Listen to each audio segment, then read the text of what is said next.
السلام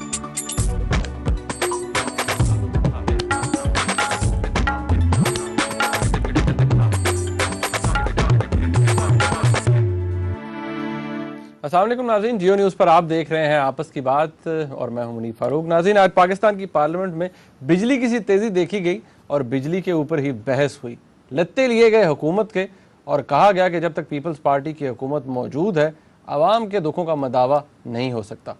میں نہیں کہہ رہا، یہ خواجہ آصف صاحب نے کہا، بھرپور قسم کی تنقید کی آج پارلیمنٹ کے اندر۔ چودھری نثار علی خان صاحب نے بھی یہی کہا۔ نواز شریف صاحب نے اپنے لوگوں کو، اپنی پارٹی کے کارکنوں کو کہہ دیا ہے کہ اب جتنے بھی پروٹیسٹ کرنے والے ہیں، عوام جو سڑکوں پہ ہے، ان کا ساتھ دیا جائے، ان کے ساتھ جایا جائے۔ بلکہ حمزہ شہباز شریف صاحب کو تو آج دیکھا بھی گیا کہ لاہور میں مختلف پروٹیسٹس کو، ریلیز کو وہ خطاب کر رہے تھے، لیڈ کر رہے تھے۔ یہ معاملہ جائے گا کہاں؟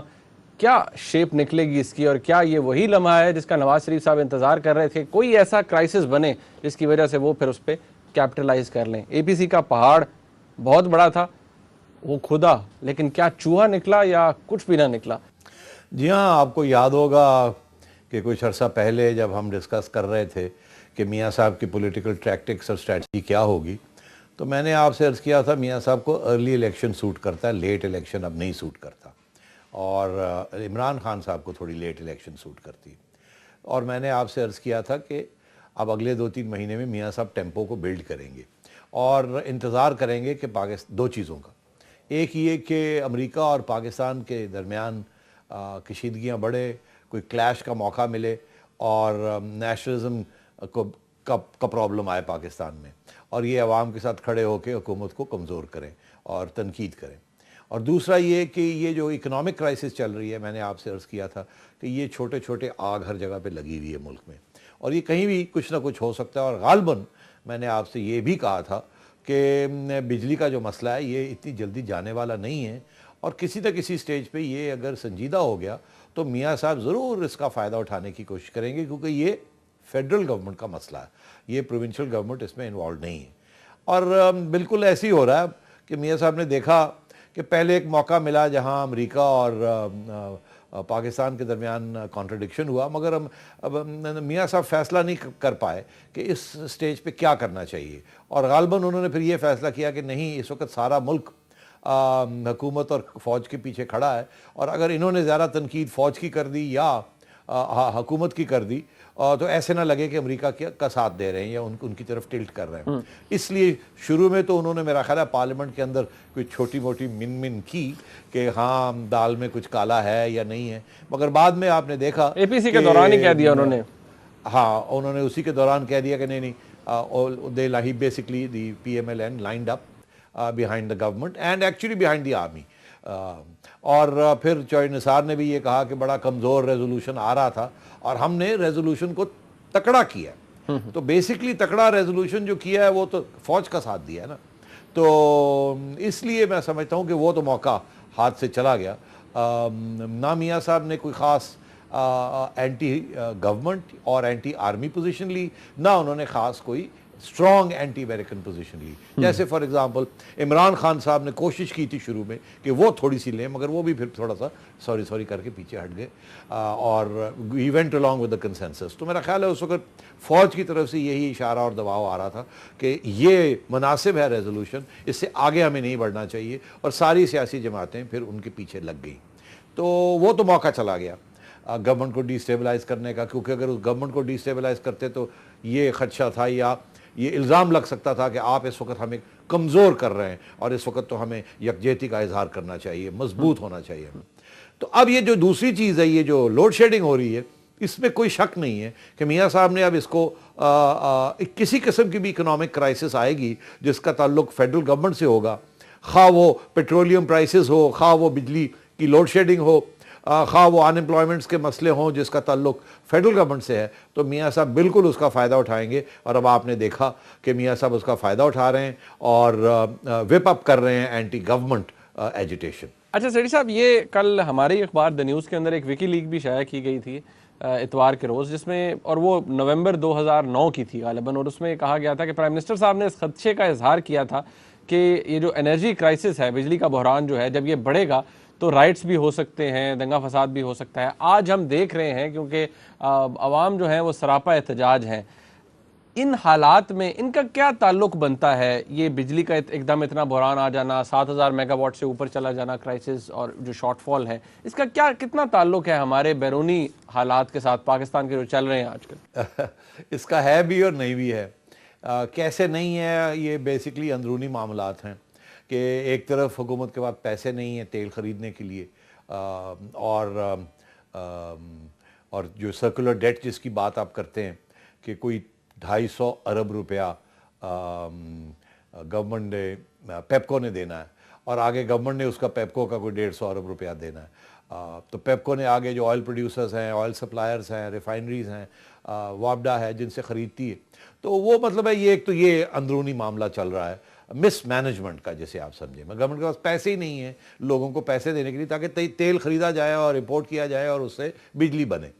دوسری بات یہ ہے کہ جب کہ یہ ونٹر کے منتھس آتے ہیں تو ظاہر ہے کہ آؤٹ فلوز جو ہوتی ہیں آپ کے ڈیم سے وہ کم ہو جاتی ہیں, کیونکہ پانی کو پریزرو کرنا پڑتا ہے اریگیشن کے لیے. جیسے کہ ہمارے اریگیشن سیکرٹری صاحب کا یا منسٹر صاحب کا بھی بیان آیا ہے کہ پانی جو ہے وہ یہ جو ڈیمز بنائے گئے تھے یہ اتنے بجلی کے لیے نہیں, اریگیشن کے لیے بنائے گئے تھے, اپنے ایگریکلچر کے لیے بنائے گئے تھے. تو وہاں سے اب کیونکہ ڈیمز کے اندر پانی آنا کم ہو جاتا ہے, گلیشیئرز میلٹنگ کم ہو جاتی ہے اوپر, بارشیں بھی کم ہو جاتی ہیں, تو پانی کی سپلائی کم ہو جاتی ہے. جب سپلائی کم ہوتی ہے تو پھر پانی ریلیز ڈیم سے کم کیا جاتا ہے. جب کم پانی ریلیز کیا جاتا ہے تو کم بجلی بنتی ہے. تو غالباً وہاں 2,000 میگا واٹس کے قریب, 2-3 ہزار میگا واٹس کے قریب وہاں بھی ایک کمی آئی ہے, اور یہ ہمیشہ ونٹر میں یہ ہوتا ہے. اور تیسری بات تو یہ ہے کہ اس پہ کوئی شک نہیں ہے کہ ابھی آپ نے دیکھا کہ پچھلے مہینے 2 کے اندر پاکستان کا روپیہ جو ہے وہ ڈالر کے خلاف 3 روپے گر چکا ہے. اور ایک تو اس کا یہ اثر ہوا کہ جو چیزیں آپ امپورٹ کر رہے تھے جس میں آئل بہت بڑا امپورٹ بل ہے وہ مہنگا ہو گیا ہے روپے میں, اور دوسری طرف آپ کے پاس پیسے نہیں ہیں خریدنے کے لیے تیل. تو مہنگائی بھی ایک طرف چل رہی ہے اور آپ کی کرنسی ڈپریسیٹ کر رہی ہے, اور دوسری طرف آپ کے پاس پیسے نہیں ہیں. آپ پیسے چھاپ سکتے ہیں مگر آپ آلریڈی کوئی 3 ارب روپے ہر روز حکومت پاکستان اسٹیٹ بینک کے ذریعے چھاپ رہی ہے, پیسے چھاپ رہی ہے. اب ہوتا یہ ہے کہ دیکھیے نا, یہ بڑی سمپل اکنامکس ہے کہ اگر مارکیٹ کے اندر یا معیشت کے اندر 10 روپے ہیں اور 2 چیزیں بکنے کے لیے ہیں تو پھر ہر چیز کی قیمت 5 روپے ہوگی. ظاہر ہے کہ 10 روپے جو ہیں وہ 2 چیزوں کا پیچھا کریں گے تو ایک چیز کی قیمت 5, دوسرے کی بھی قیمت 5, اور 10 روپے خرچ ہو جائیں گے 2 چیزوں کے اوپر. اچھا, مگر اگر 10 روپے سے 15 روپے ہو جائے سپلائی, پرنٹنگ کر کے آپ 5 روپے اور بڑھا دیں, اور وہ جو 2 آئٹم ہیں وہ 2 آئٹم نہ بڑھیں, وہ اتنے کہ وہیں کے وہیں رہیں, پروڈکشن نہ بڑھے, تو پھر کیا ہے, پھر 7.5 روپے ہر آئٹم کی قیمت ہو جائے گی. تو یہ جو پرنٹنگ, جب منی کی پرنٹنگ ہوتی ہے اس کے ساتھ ساتھ اگر معیشت نہ گرو کر رہی ہو, جو کہ نہیں گرو کر رہی, تو پھر انفلیشن ہوتی ہے, قیمتیں بڑھتی ہیں ہر چیز کی. ابھی آلریڈی پاکستان کے اندر جو انفلیشن ریٹ ہے وہ کوئی 15% ہے, اور جو فوڈ انفلیشن جیسے آپ کہتے ہیں وہ کوئی 25% چل رہی ہے. تو حالات تو آلریڈی خراب ہیں. تو گورنمنٹ ہر جگہ سے پھنس رہی ہے, انٹرنیشنلی بھی پھنس رہی ہے. آپ کا ڈالر جو ہے آپ کے روپے کے خلاف تو مضبوط ہو رہا ہے, آپ کا روپیہ گر رہا ہے, دراصل ڈالر تو مضبوط نہیں ہو رہا. دوسری طرف آپ کے پاس پیسے نہیں ہیں بجٹ کے اندر, 7.5% اس وقت آپ کی فسکل ڈیفیسٹ چل رہی ہے. تو یہ تو انٹرنل معاملہ ہے. اب آپ آئیے اس کے اوپر ایکسٹرنل اثر بھی ہوتا ہے. اب وہ جو کہ $1 ارب امریکہ سے ملنا تھا کیری لوگر برمن لیجسلیشن کے تحت, وہ نہیں آیا, یا اس میں سے 200-300 آیا. اگر وہ آ جاتا تو گورنمنٹ کا خزانے میں پیسے ہوتے. اسی طریقے کے ساتھ اگر آپ IMF آپ کے پاس آ جاتی تو وہاں وہ نہیں آ رہے نا, کیونکہ آپ اندرونی اپنے معیشت کے حالات بہتر نہیں کر رہے. اگر IMF آ جاتی تو وہ بھی $1 بلین جو ہے وہ بھی آ جاتا, تو وہ بھی آپ کے خزانے میں آنا تھا اس نے بھی. تو یہ چیزیں ہوتی ہیں. تو ایکسٹرنل انفلوئنس تو اپنی جگہ پہ ہے مگر انٹرنل اپنی جگہ پہ ہے. اچھا, کچھ لوگ کہتے ہیں بھئی ایکسٹرنل کی ہمیں ضرورت نہیں ہے. صحیح ہے, اگر ایکسٹرنل کی ضرورت نہیں ہے تو پھر 2 باتیں ہیں. ایک تو ایک ایفیشینٹ گورنمنٹ ہونی چاہیے جو تکڑے فیصلے کرے, اچھی حکومت چلائے. دوسرا یہ کہ سارے پاکستان کے حکمران طبقے کو اتفاق کرنا پڑے گا کہ ٹیکس, امیروں کو ٹیکس دینا پڑے گا, تاجروں کو ٹیکس دینا پڑے گا. اس میں آپ نے دیکھا کہ پاکستان کے اندر کوئی بھی ٹیکس نہیں دینا چاہتا. ہمارا ٹیکس ریسورس بیس جو ہے 9% ہے، 9 سے بھی اب گر گیا، 8.7 پہ آ گیا ہے جی ڈی پی کا ریشو. تو مطلب یہ ہے کہ اس طریقے کے ساتھ تو نہ ہماری امیر آدمی ٹیکس دینا چاہتا ہے، نہ ہمارے تاجر ٹیکس دینا چاہتے ہیں، نہ ہمارے زمیندار ٹیکس دینا چاہتے ہیں، نہ ہماری کمپنیز ٹیکس دینا چاہتی ہیں. چوری ہو رہی ہے اوپر سے. تو پھر ساری بات تو گورنمنٹ کے کھاتے میں تو آپ نہیں ڈال سکتے نا، کیونکہ آپ کو یاد ہوگا، معذرت سے صرف آخری بات کہتا ہوں کہ زرداری صاحب کی تو یہ کوشش رہی اور گیلانی صاحب کی کہ وہ جی ایس ٹی لگ جائے، مگر آپ نے دیکھا جب وہ فیصلہ کرنے گئے کہ جی ایس ٹی لگانا ہے تو میاں صاحب نے بھی اپوز کیا، ایم کیو ایم نے بھی اپوز کیا، ان کے اپنے ساتھیوں نے کیو نے اپوز کیا، اے این پی نے اپوز کیا، تو سب نے مل کے آر جی ایس ٹی نہیں لگنے دیا. تو اگر آپ ٹیکس نہیں کلیکٹ کریں گے لوگوں سے تو پھر کیسے آپ ملک کو چلائیں گے؟ اچھا سیٹھی صاحب، میں یہاں ایک بریک لینا چاہوں گا. ناظرین جب بریک کے بعد واپس آئیں گے، سیٹھی صاحب نے بجلی کا بحران تو جو ہے، جو حالات ہیں وہ آپ کے سامنے کھول کے رکھ دیے. بریک کے بعد جب واپس آئیں گے تو ایک پہاڑ کا ذکر کیا تھا جس کا نام تھا اے پی سی. وہ خدا اور کیا نکلا، اشارہ میں نے پہلے کر دیا تھا. اب سیٹھی صاحب بتائیں گے کہ نکلا کیا ہے اس کے اندر سے. ایک بریک کے بعد ہمارے ساتھ رہیے گا.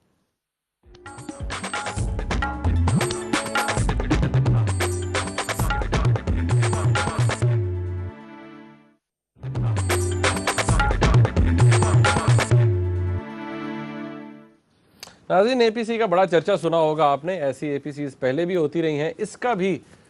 کافی دھوم دھام سے اس کے بارے میں بات کی جاتی تھی اور کافی ڈھول بج رہا تھا کہ پتہ نہیں کیا ہو جائے گا. کیا ہوا اس کے حوالے سے ایک رپورٹ ہے، آپ دیکھ لیجئے، اس کے بعد سیٹھی صاحب سے بات کرتے ہیں.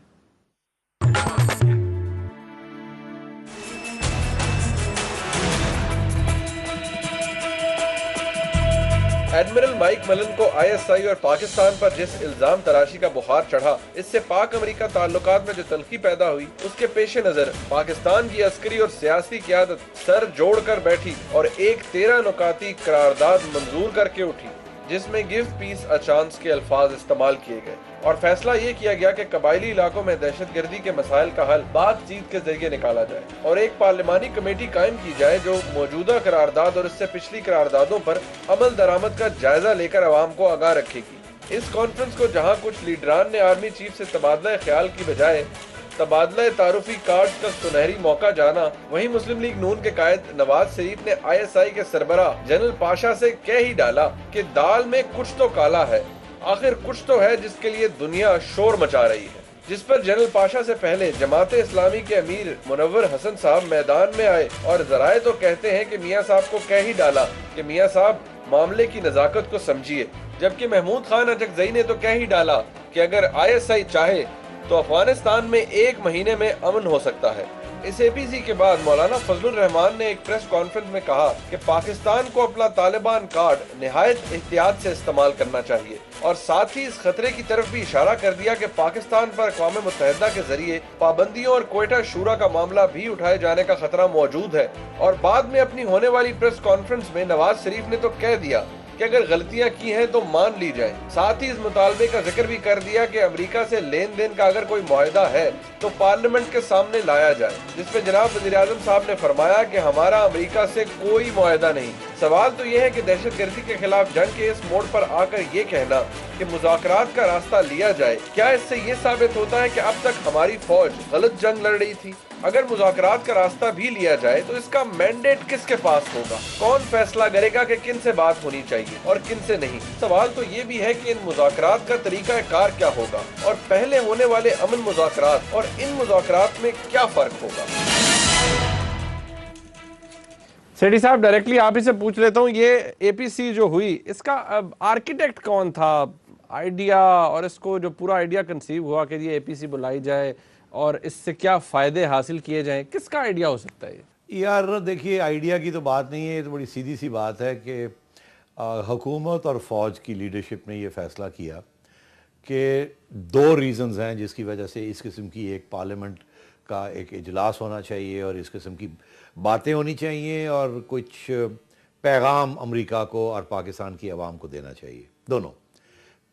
حکومت کو تو یہ خدشہ تھا، جو میں نے آپ سے پہلے بھی جس کا ذکر کیا ہے، کہ اگر وہ کمزور نظر آتی یا آئسولیٹڈ نظر آتی تو ان کو نواز شریف صاحب، عمران خان صاحب اور باقی دیگر جو جماعتیں ہیں اپوزیشن سے، اس سے خطرہ تھا کہ وہ ان کے اوپر اٹیک نہ لانچ کر دیں کہ آپ نے منہ توڑ جواب نہیں دیا، آپ نے گڑبڑ کر دی، آپ بڑے کمزور نکلے.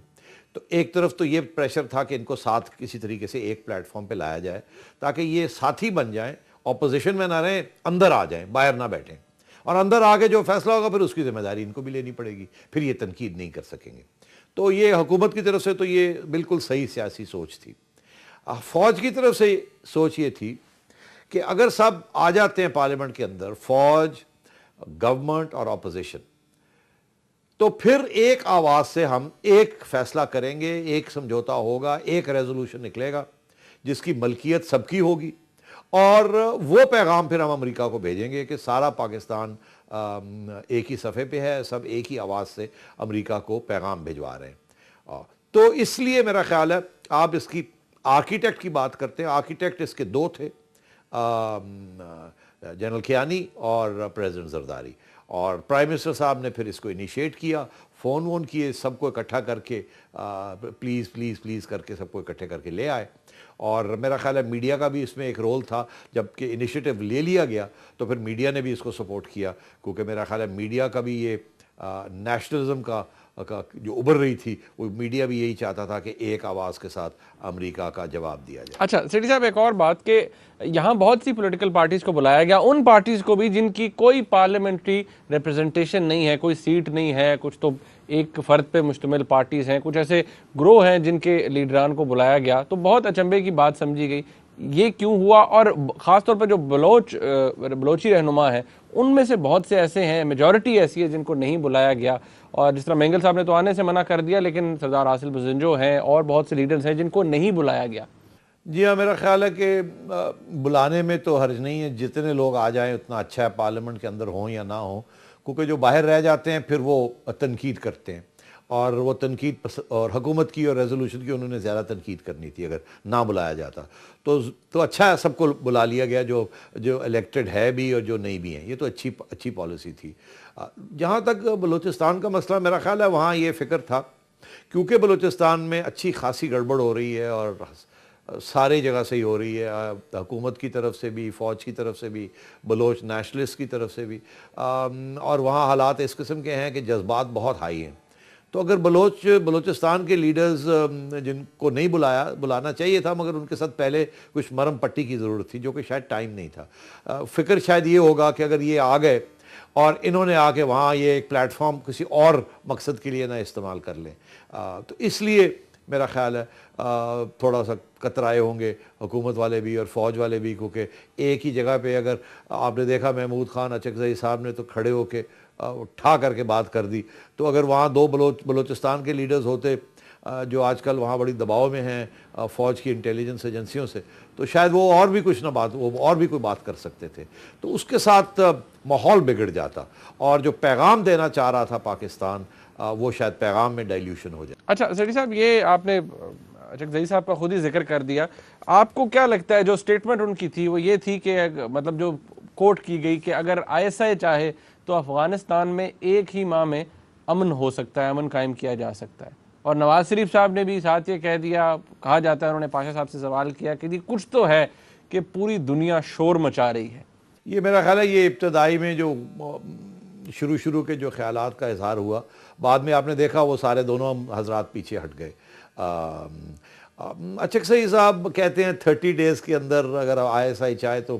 افغانستان کا مسئلہ حل ہو سکتا ہے، یہ ویسے ہی ہے جیسے عمران خان صاحب کہتے ہیں کہ 3 مہینے میں پاکستان کی کرپشن ختم کر دوں گا، اور اگر انہیں موقع ملے تو وہ 3 مہینے میں کیا امریکہ کو سارے علاقے سے باہر نکال دیں گے۔ تو یہ ایسے نہیں ہوتا، یہ ایک جذباتی بات ہے، مگر ان کا کہنا یہ تھا کہ ISI کا ہاتھ افغانستان میں ہے، ایک اہم ہاتھ ہے، ایک اہم رول ہے، اور اگر ISI چاہے اور اپنا ہاتھ نکال لے یا نیوٹرلائز کر لے یا فیصلہ کر لے کہ اس طریقے کی آگے بات چیت کرنی ہے تو ISI سپیڈ اپ کر سکتی ہے۔ میرا خیال ہے شاید ان کا یہ بھی اشارہ تھا، جو کہ انہوں نے نہیں کہا تو مجھے نہیں چاہیے، میرا نہیں خیال مجھے ان کے منہ میں کوئی لفظ ڈالنے چاہیے، مگر عرض یہ ہے کہ یہ بہت سے لوگوں کا یہ کہنا ہے کہ یہ دلدل جو بنی ہے افغانستان میں، ISI اور فوج نے امریکہ کو یہاں کھینچا ہے اور پھر یہاں سے اس دلدل میں پھنسایا تاکہ ان کے اپنے مفاد پورے ہوں، اور اتنی جلدی ان کو جانے بھی نہیں دیں گے۔ تو اس قسم کے لوگ بھی، اس قسم کے خیالات کا بھی اظہار ہوتا ہے۔